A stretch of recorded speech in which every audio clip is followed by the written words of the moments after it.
Good morning or good afternoon, everybody. My name is Jess Kennedy. I will be your Master of Ceremonies today.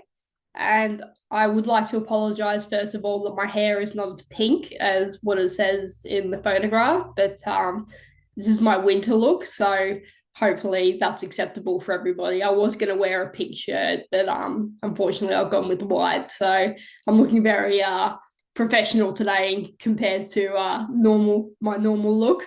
Um, Before I begin, I would like to pay my respects the acknowledge to the Wurundjeri people and the people of the Kulin Nation from where I'm speaking from today in Melbourne, Victoria, who are the traditional owners of the land on which I'm speaking, and I pay my respect to the elders past, present, and emerging.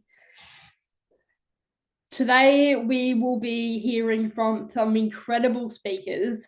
And I just want to start off by acknowledging the lived and living experience people who are in the room today, not just the speakers, but the people who will be watching and listening to those around us. One of the biggest barriers that we have to access to treatment around Australia is stigma.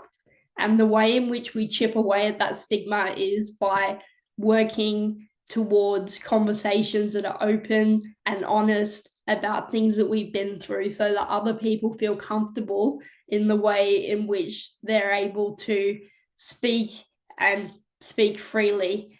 We don't want to talk about things about discrimination and the way in which people go through things every single day. It's incredibly difficult, and we recognize that. And by having symposiums such as this, we're able to slowly chip away at that massive ice block that is the stigma that makes it really difficult for people to access service. So, on behalf of the symposium and all of those who are watching and been a part of it, I would just like to say thank you so much for being a part of today.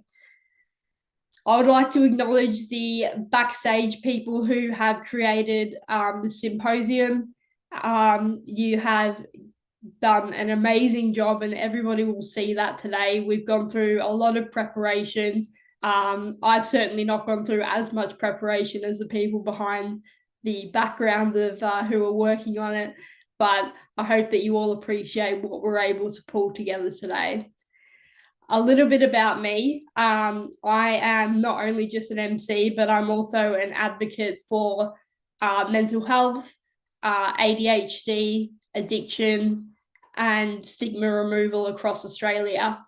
I work alongside the government, I work alongside the government / yell at the government about different things. And I public speak to organisations, schools, all types of different places, from startups to construction companies to large organizations, and help them look at their processes in the way in which they access mental health and the language and things along those lines that help prevent stigma amongst the workplace to make people who are working in a safer and more inclusive environment, whether that be from the LGBTQI community, which is what I'm a part of, mental health, ADHD, the works.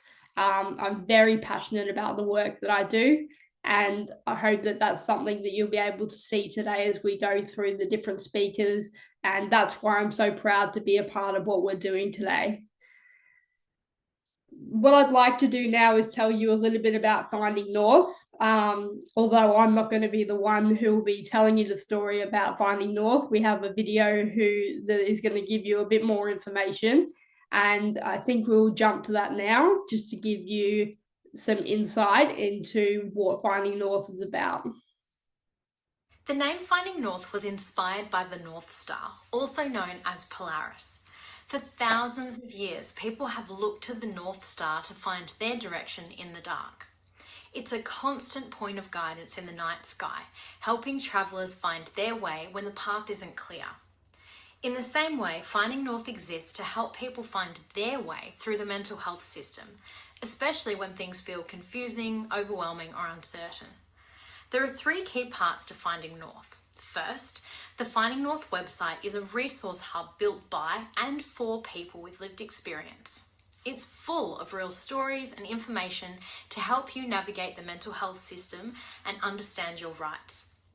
You can explore it anytime at findingnorth.org.au. Second, the Finding North Network is an exclusive online space for people with lived experience of mental health challenges who want to turn that experience into leadership. And we're not just talking about leadership in the traditional sense, but in everyday ways that create change, challenge stigma, or influence systems. The network also includes a dedicated space to post and discover relevant jobs, events, and opportunities in the mental health sector. If you have something to add to our job boards, you can contact the Finding North team, or if you're a member, you can post directly to the network yourself. And third, the Rights in Action project brings all of this together through a range of lived experience-led initiatives. This includes a national webinar series, the Perspectives Lived Experience E-Symposiums, a lived experience speakers program, and a self-advocacy training program which has been co-designed by people with lived experience. Explore what we have on offer and find your north today. So hopefully that has given you a really good insight into what Finding North is about and why the symposium is so important.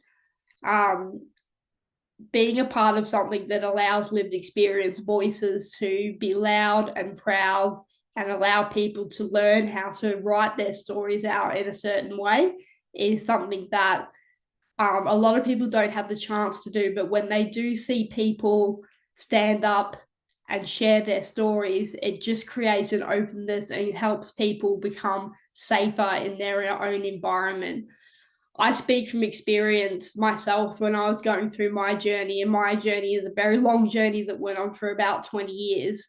And it was a peer worker who told me his story and what he was going through that made recovery from what I was going through all of a sudden possible. Without having that possibility opened up to me, I don't know if I would still be here today.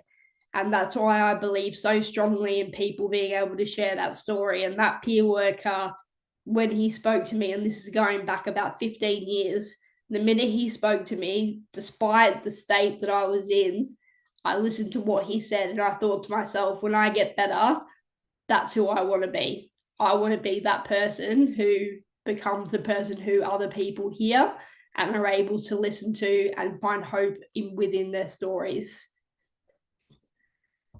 What I'd like to do now is acknowledge our first keynotes. Well, first we've got a few keynote speakers going through. We've got so many speakers to hear about from so many different backgrounds, which is just so exciting. I'm really excited to hear them all. Thanks for watching. Explore more Perspectives 2025 on Finding North Network's YouTube channel.